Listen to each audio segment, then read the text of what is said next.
hello नमस्ते good morning सबैजनालाई किन हाँसेको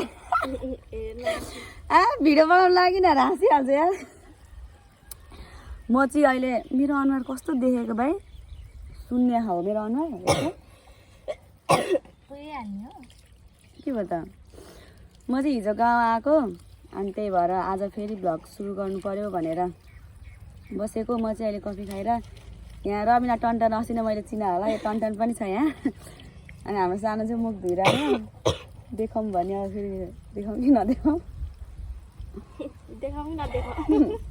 त्यही भएर देखाउँ कि नदेखाउँ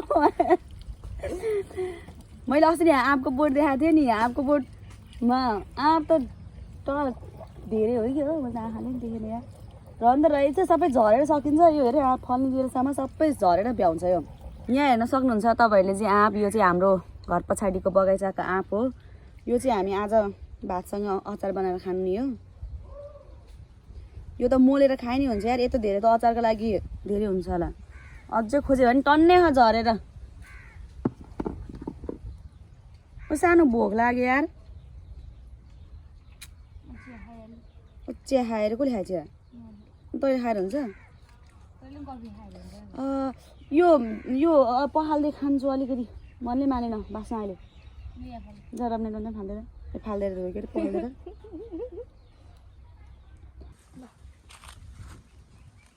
मुठी दियो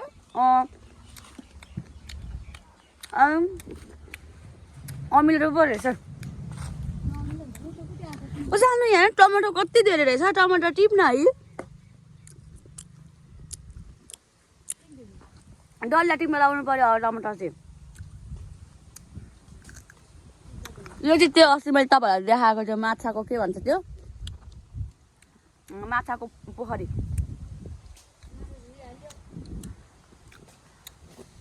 मलाई हाम्रो आँपको चाहिँ के मन पर्दैन थाहा छ काँचो खानु मेरो बोक्रा मन पर्दैन क्या अरू कुनै पनि आँपहरूको बोक्रा कस्तो मिठो हुन्छ है अनि उयो योवाला चाहिँ ठुलो थियो क्या आँप किन काँटा हो क्या बोट चाहिँ सबै आँप एउटै हो भन्नुहुन्छ हुन चाहिँ तर यो ठुलो आँपको चाहिँ ठुलो आँप मिठो खाने है सानो पाकेपछि ठुलो आँप सबभन्दा मिठो हो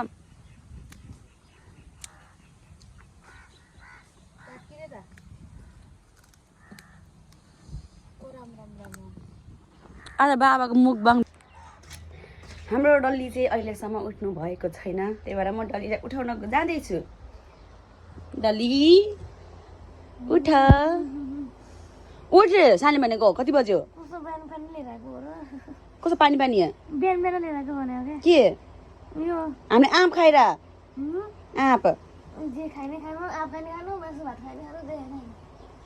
यस्तो भन्ने पनि हुँदो रहेछ मासु भात होइन है मासु भात त नखाने आँप खाएको हो डल्ली हिँड्दा ऊ सबैजना रबिना सानो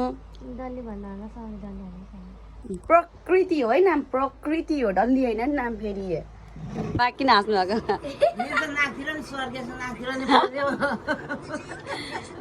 यो चाहिँ हाम्रो खाना हो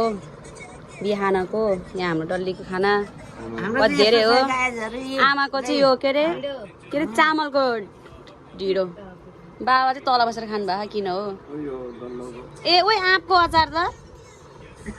बिर्सेछ आँपको अचार झन् आँपको अचार बनाएर साथीभाइ तथा मेरो दिदी बहिनीहरू सबैजनालाई आज चाहिँ मैले मुखबाङ भिडियो गर्छु भनेर सोचेको थियो तर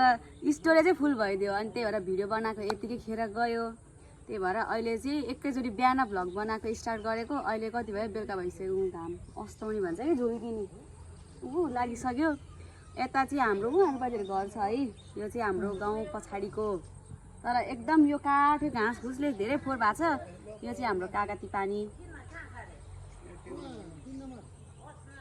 अनि अहिले चाहिँ मेरो मोबाइल चाहिँ हाम्रो डल्लीले बोकिरहेको छ ए होइन प्रकृतिले बोकिरहेको प्रकृतिले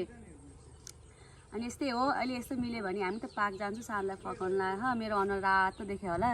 किनकि मैले अघि के गरेको थिएँ अरे घरबाट त्यहाँ बाहिर सफा गरेको थिएँ अनि त्यही भएर ल अहिलेको लागि चाहिँ यति नै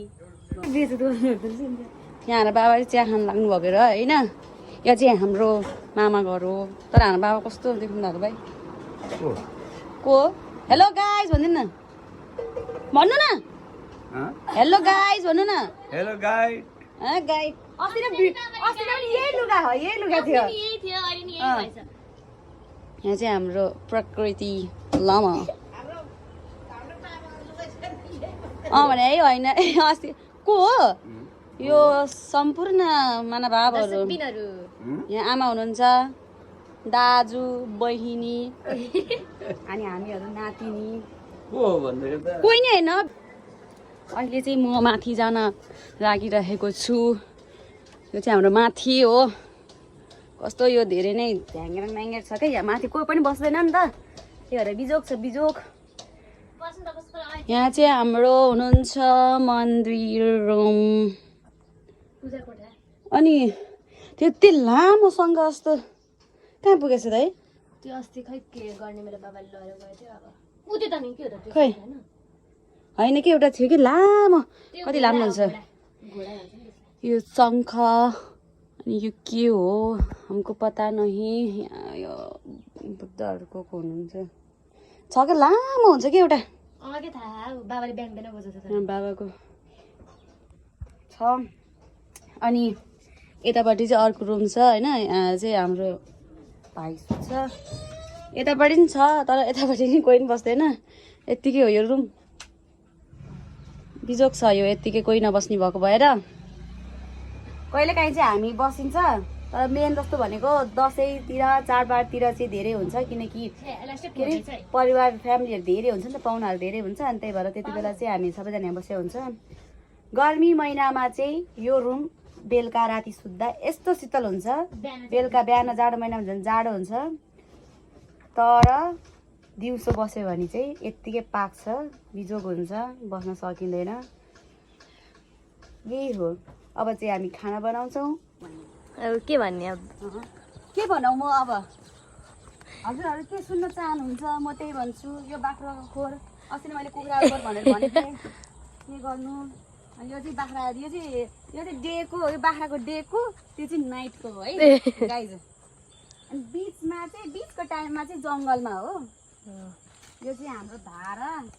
पानी पानी मरु अनि कसरी के गर्ने अनि खोइ त अनि पानी नै आउँदैन घरिघरि फेरि यहाँनिर आयो आयो यस्तो छ गाइस गाह्रो छ पहिला पहिला त धारा मजाले आउँथ्यो अनि अहिले चाहिँ के भने सबैको घरतिर धारा जोडेको छ नि त अब धारा त के हो यो ल तल गऱ्यो भने मात्र आउँछ कि यो अनि तल कसरी राख्ने त यो त मैले त ल हामी चाहिँ अब चिप्ली भिन्टी धुन लागिरहेको उयो लिचीकोमा फुल फुलेर रहेछ हाम्रो त अहिले त मजाले मैले अस्तिको पालि त राम्रोसँग लिची खानु पाएको थिएन अब यस्तो चिप्ली भिन्टी कसरी धुने डल्लो मैले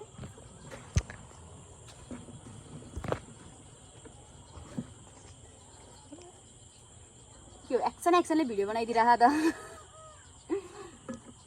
के गर्नु धारा छैन गाह्रो छ यस्तो कता हो बन्द भयो कि खै के भयो भन्थ्यो के के यो अनि अहिले यस्तो छ झन् यो अब असार साउन लागिसकेपछि झन् पानीहरू ठुलो आउँछ झन् हाम्रो गाउँतिर त धारै जान्छ गाइस के गर्नु दुःख छ अब यस्तो पाराले देखा यहाँ